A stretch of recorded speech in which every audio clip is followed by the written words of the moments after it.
If you guys haven't been following Embers Adrift, for me, there's a general sense of curiosity that I have with this game. It's a subscription-based, hardcore, old-school MMORPG, and it's released here in 2022, going into 2023. Now, I've been playing this game very, very casually. That's the nature of how I play games.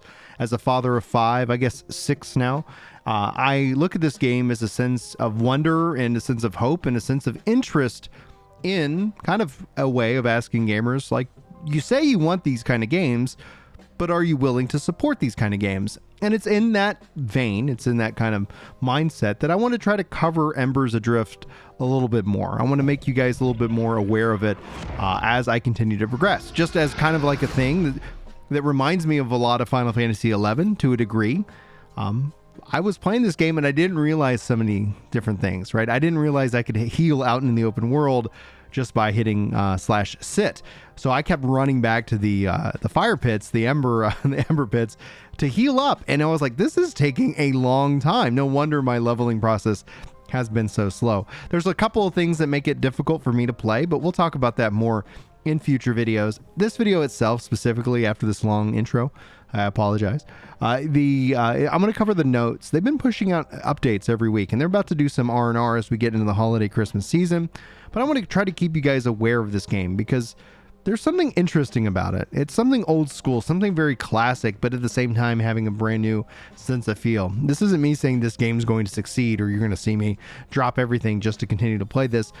But I find myself being pulled into the game more and more and trying to find ways to try to carve out just a little bit of time to kind of run around and explore this interesting and, never before have I thought that an MMO could launch in 2022 with no marketing and nothing and really try to make a splash. But there's something magical about this. I've been having some fun conversations.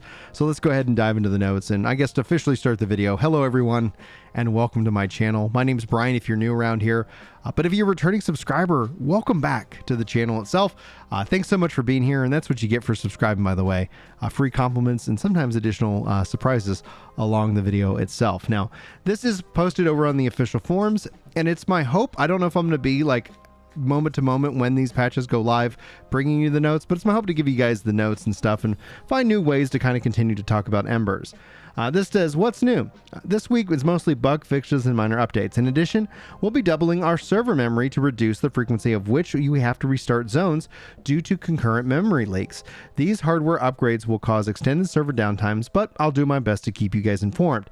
This month will also bring some needed R&R to the team. A number of us will be taking long overdue mini vacations over the holiday break, so we've decided to put all new content on hold until the new year. The next patch, December 13th, will be the last of the month, barring any issues that crop up. This should also give us some time to work on some of the more extended technical tasks, such as improving the patch size, as well as keeping a close eye on server health throughout. This time, we won't be completely out of it. Bug fixes and improvements. For the tech, they updated visitation shaders in the latest version, minor performance visual improvements. They updated overheat nameplate rotation near the edge of your screen. They fixed execution order and nameplate scripts to reduce the rotation lag in the overhead nameplates and chat bubbles. They fixed issues with chat linking intel. They fixed issues with chat linking items in the colon of their name. They fixed issues with chat linking too many items, as well as they fixed issues with misconfigured spawn controller that could cause them to get stuck in a loop and not spawning anything. For the environment, they fixed AO textures on some of the rock assets, mixing vegetation in the northern part of Red Shore Ridge. They also had some nav mesh issues in Red Shore Ridge, and miscellaneous improvements and bug fixes, and reduced cloud movement speed. For the UI, they added cancel execution keybind that is unbound by default, but the keybind will cancel a currently executing ability, consumable, craft, etc. Note that the escape continues to function as it always has. They also fixed an issue not being able to switch targets via key press or clicks while unconscious. Regarding their design, mushroom oil is now an acceptable material for ground torch fuel. The mangrove destiny increased the Red Shore Ridge mangrove forest. The mandrake poison is now an AoE. Mobs level 25 plus have had their damage values increased. Myers Shred ability changed the chemical status resist. They fixed an issue with the NPC global cooldown being too slow. This reduced the gap between auto attacks and abilities for NPCs and should give them more appropriate DPS levels. The flinching bite debuff now also reduces block chance. They increased the range of Juggernaut Roar ability. The level 35 to 50 recipes have also been added. They fixed incorrect naming and bootstrap argument recipes. They corrected some of the crafting recipes, weapon and cloth and product names that were lacking in primary material prefix. They fixed skinning level on a massive Joloristic and Deepwater Crocs. They adjusted spawn locations in Red Shore Ridge away from respawn locations. They increased cooldown of NPC ability pound. They corrected stats in Spear Tip Dagger. They corrected the stats on the Spear Tip Dagger. They updated pack rat loot tables for higher level spawns. They aligned Spider Silk level drop with the mob level, and they fixed an issue with the crafted items having extra items on their color text. So then for the new stuff, hallowed updates. We have done a poor job until this point of emphasizing that hollows are your respawn points and to not enter ember rings. To drive that point home, all ruin hollows throughout the game have been replaced with more thematically appropriate hut tree root models with lanterns that are delved from larger tower-like hollows. The important thing to remember is that this is the only place that these structures are valid respawn points, not ember rings. So for works in progress, to see what they're currently in progress, you can head over to a specific thread. Maybe we'll cover that in a future video if you guys are interested in it. But upcoming fixes for next week: the Embers Adrift 100% uptime fixes, coloring of group nameplates when selected, the option to disable camera collision smoothing, minor optimizations Red Shore and Red Shore Ridge rendering. Red Shore map updates includes Red Shore Ridge and assorted discoveries, as well as bug fixes. For their patch size, these are ongoing. We are working to migrating our scenes to a new loading system that will reduce the overall size of patches.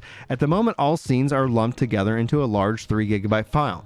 Anytime data within any file changes must be re-downloaded, even if those changes are small. By breaking up our data into smaller chunks, these downloads will ideally be minimized into smaller individual files moving forward. The end result will be saving us bandwidth, aka money, and saving you download time on a patch day. The tech required to do this loading has been implemented. The work remaining is breaking the scenes into individual files, along with creating the shared bundles that contain assets used by multiple scenes. This chunk of work has turned out to be a bit of a chore, given how most of things in our game are interconnected. I'm hoping to have some progress on this front end by January. For various different known issues, a recent change that was supposed to make the Ember Drifts available at all times. This seems to not be always occurring. The spawn system was not designed to operate in this way, so some of the tech changes need to happen to iron this out, and so they still have 100% uptime, and that should be next week. Occasionally, all loot rolls may be skipped entirely, as the carcasses will be given. When this happens, please provide any relevant details when we're still trying to track this one down. Not all Ember Rings and or POIs are proper map discoveries. Deconstructing crafting items reduces junk 100% of the time. Not all clothing armor has visuals. Dragging a group nameplate to the group window will set the wrong pivot point for the group window, and the whole thing will drag out a bit weird. Then typing in the chat may occasionally become invisible. Unfocus your chat window and then try it again a few times, and this usually resolves it. Sometimes when you respawn, you don't end up at the proper hollow. If this happens, please report the position there and you died with the report and or the debug position. If using a debug position, you'll need to paste the value there. And then for Mac OS, zooming in the camera while holding the right mouse button can cause your chat window to scroll. This is not intended behavior. And some camera angles, the sun may go dark, and this should not happen frequently, but it is readily reproducible at some locations, and they're currently investigating a fix. So I have to say, this is really quite... I really like the level of communication. I've been following these notes myself personally, and I just really felt that I wanted to kind of share them with you guys. Obviously, passionate videos are more informative in that regards, but I hope to continue to level up in Embers Adrift and give you guys more updates to come. really quite interested in it. I really hope it's a successful game, because I'd like to be able to point to it for those people who are wanting something new, but also wanting something that really does kind of push back. But all the data, all the conversations kind of propose the fact that they're not doing much marketing or any marketing. I don't know. I'm going to keep you guys up to date. That's what I'm going to talk about right now. That's what I really want to root for. And if you guys are curious, I got the game on sale. It does require a sub. If you're looking for that old school feeling, you can come check it out. There is just one server from what I can tell. I'm still learning it. I'm still very new. I'm not trying to pretend to be some kind of expert when it comes to Embers Adrift, but yeah, I think it's definitely worth your time, especially if you have that kind of idea. So anyway, I'm enjoying discovering it, and I appreciate you guys hanging out here for this video. If you feel like it earns it, that like button is a great way of helping the channel out. Subscribe if you guys want more videos, news, and just my thoughts generally on what's going on. And thanks so much for being here. Until next time, take care.